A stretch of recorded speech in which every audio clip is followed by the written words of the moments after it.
Have you ever stared at your financial statements or maybe just, the monthly bills and felt like you're on a treadmill, just running and running? Yeah, like you're working really hard, saving what you can. Right. Hoping for that comfortable retirement, maybe decades down the line. It's a pretty common feeling, that dream of financial freedom. It really is. But what if the paths we're usually taught to follow? What if they're actually, hindering that dream? Keeping real wealth just out of reach? That's a provocative thought. Welcome to the Deep Dive. Today we're digging into a book that promises to really flip your understanding of building wealth. It's M.J. DeMarco's The Millionaire FASTLANE, Crack the Code to Wealth and Live Rich for a Lifetime.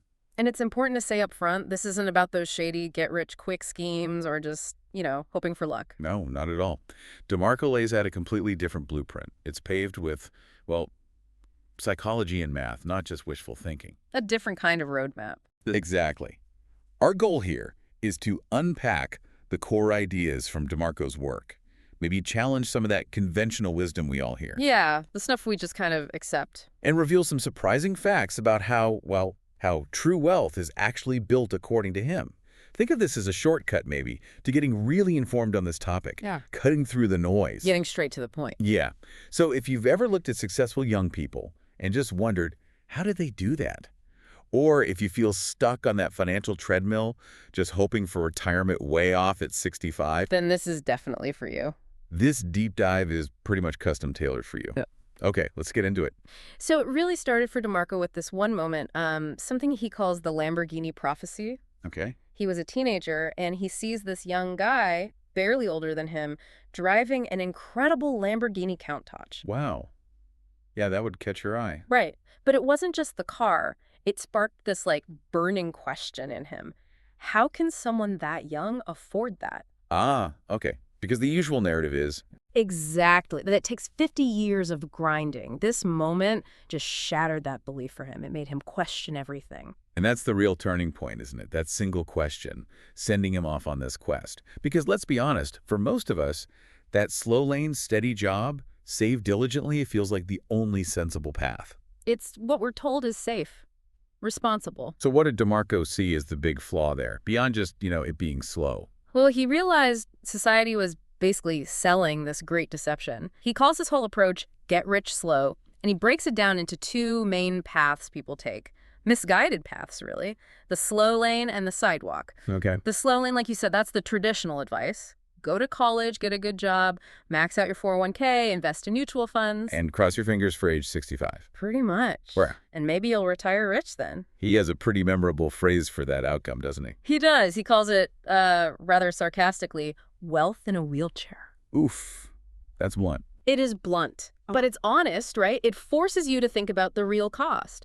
You're trading your most energetic years, your prime. Vitality. Yeah, for this promise of wealth in a really uncertain, distant future. And you might be too old or frail to even enjoy it then. And it's not just about age. It's also about risk, isn't it?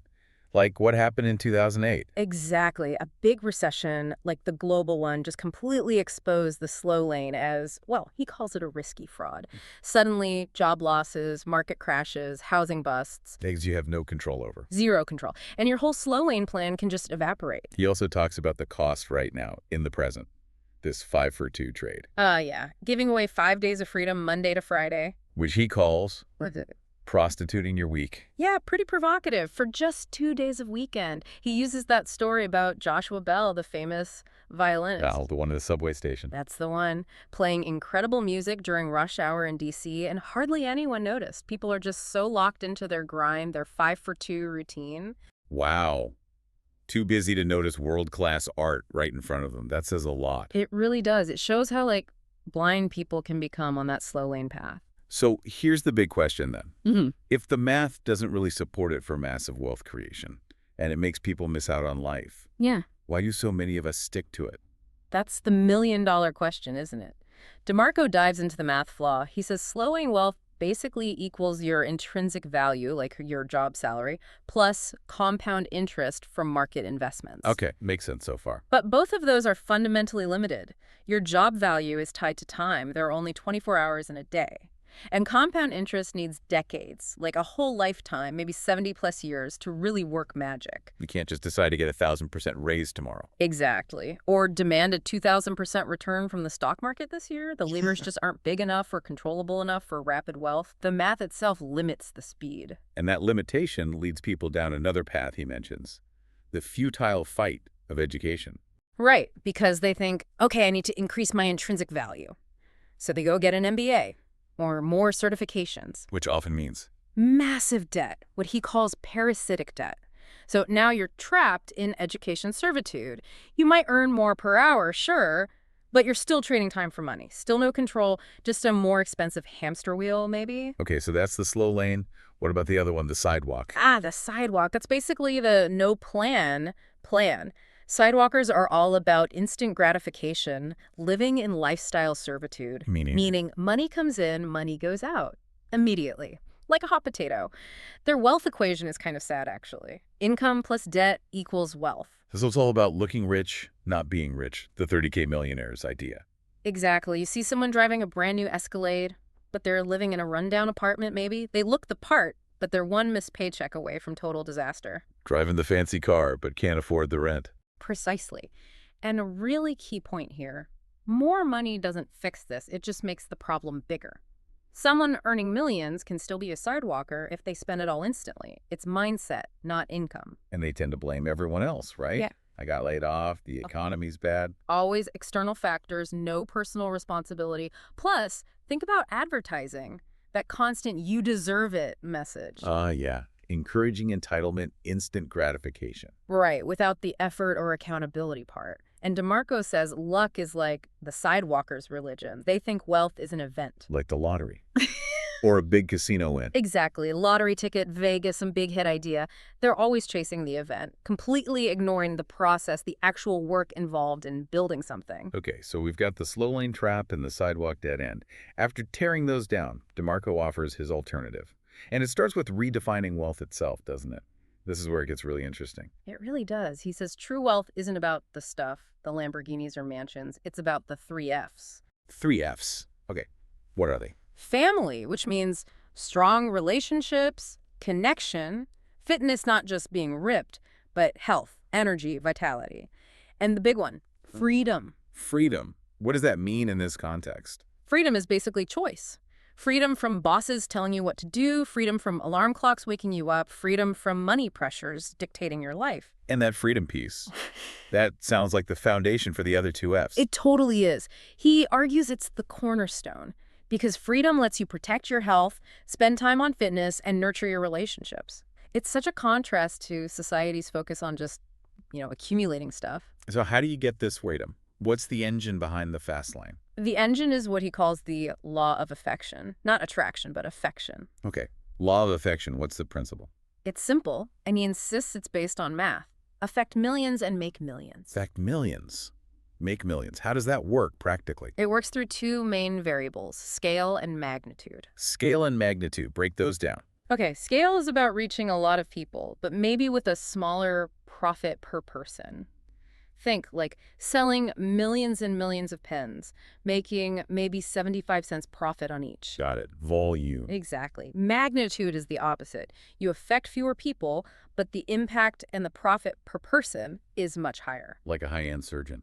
Or maybe real estate development. Perfect examples. A surgeon serves maybe hundreds or thousands in a career, but at high value. A developer provides housing for, say, 400 families, high magnitude impact per transaction. So the question for you listening is, how can you leverage either scale or magnitude? And the goal in the fast lane is to use this law of affection to build money trees. Yes, money trees. These are business systems that once you set them up, generate passive income. They work for you. So you're not trading time for money anymore. That's the key divorce. This allows you to retire whenever you want, not just at 65. It's about building a system that throws off cash whether you're actively working or not. What kinds of systems count as these money trees? What are the seedlings? He outlines 5 main types. First, rental systems. Think real estate, obviously, but also licensing things like patents or intellectual property. Okay, passive income from assets. Second, computer systems. This is huge now. Internet businesses, software. Things that can scale massively without your direct time for every transaction. Makes sense. Third, content systems. Mm. Books, blogs, courses, magazines. Hey, this book we're talking about is a content system for DeMarco. Huh. Good point. What else? Fourth, distribution systems. This is about creating the system, like building a franchise model or your own network marketing company, importantly, creating it, not just being a distributor in someone else's system. Right. Back to that control point. Exactly. And finally, number 5 is human resource systems. Building a team, hiring people to run and grow the business, leveraging other people's time and skills. Okay, so those are the types of trees you can plant. Okay. But what are the rules for making sure they actually grow strong? He has these 5 commandments, right? CENTS. Yes, CENTS. These are crucial filters for a true FASTLANE business. First is C control. We touched on this. You need to be in the driver's seat. Totally. Full control over your product, your pricing, your operations, your marketing. You can't be a hitchhiker like an affiliate marketer or an MLM distributor who's totally dependent on the mothership. If someone else can just flip a switch and your income disappears. Then you don't have control. You're a guppy, not the shark. Okay, C is control. E. E is entry. The barrier to entry needs to be significant. Meaning it shouldn't be super easy for anyone to copy you. Exactly. If any Joe Blow, as he puts it, can start the same business in 5 minutes with $50, what happens? Saturation. Price wars. Everyone's doing it. Right. Think about how easy it was to start selling stuff on eBay in the early days, or maybe certain types of blogs now.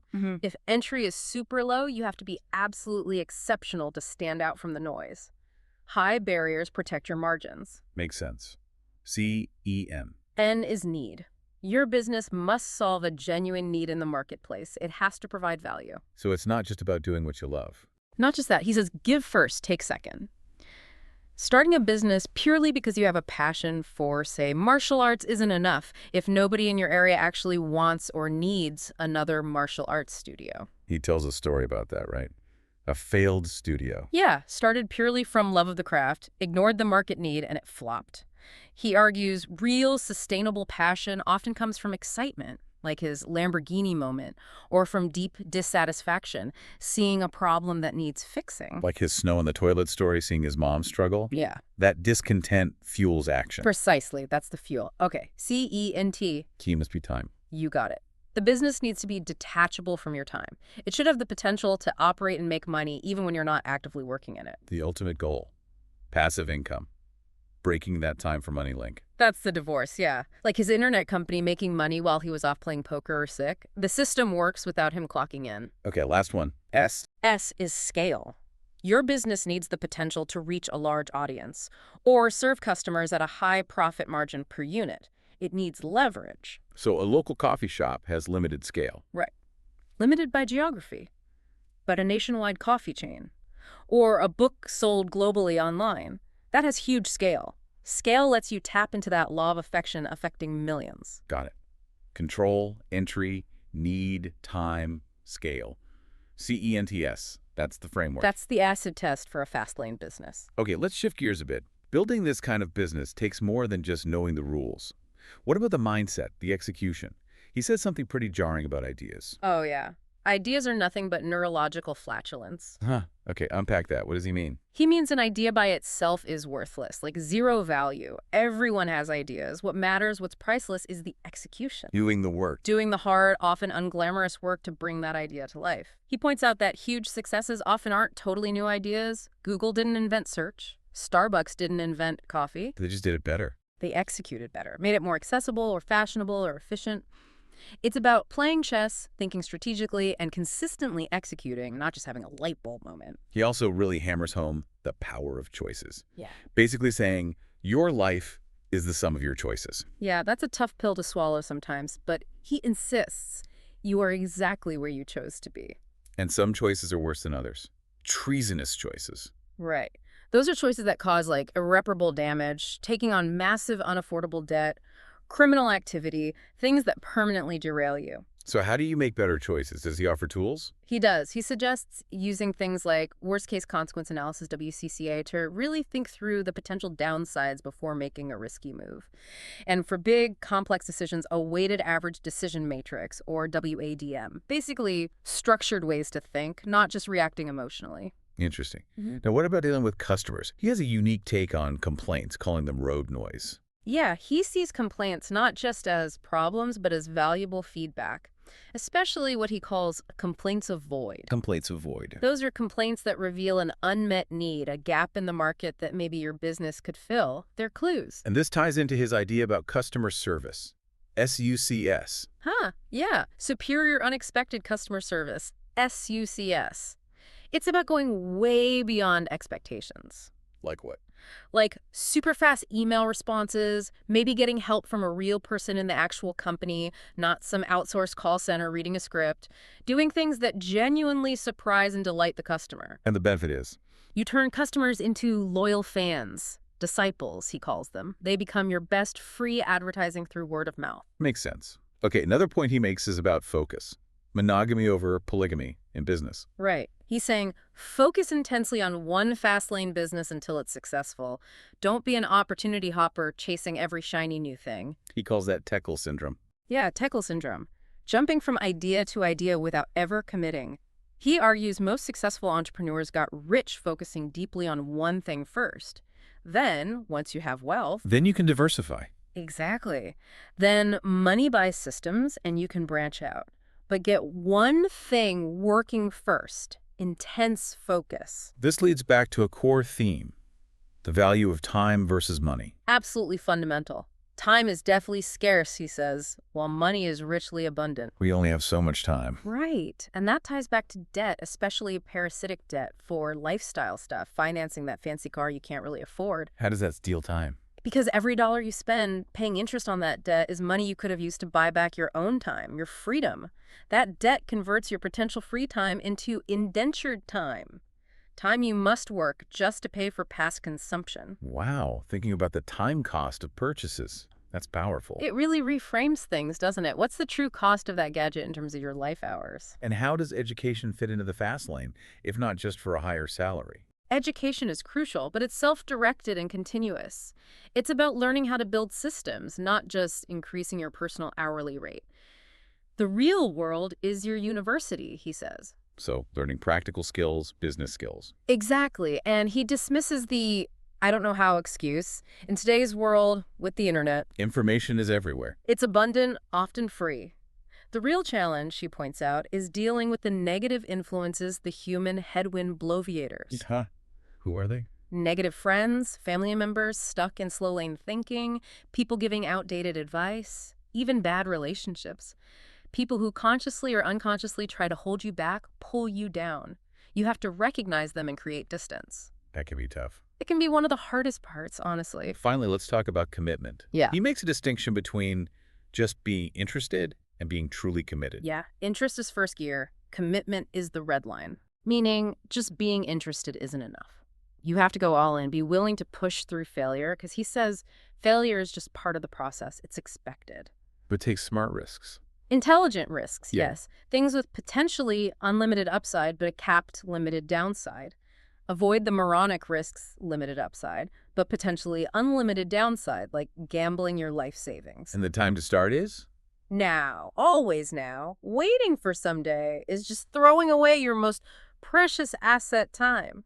So, wrapping this up, the Millionaire Fastlane really offers this powerful, mathematically grounded alternative path. It's about grabbing control, building scalable systems, and meeting real market needs. Yeah, shifting from just being a consumer to becoming a producer of value. That's how you build exponential wealth and find that true freedom he talks about. DeMarco says he hopes this kind of deep dive, this information, has awakened your dreams and given them a chance to live. And he adds, beautifully, I think, if your dream is alive, you're already living the dream.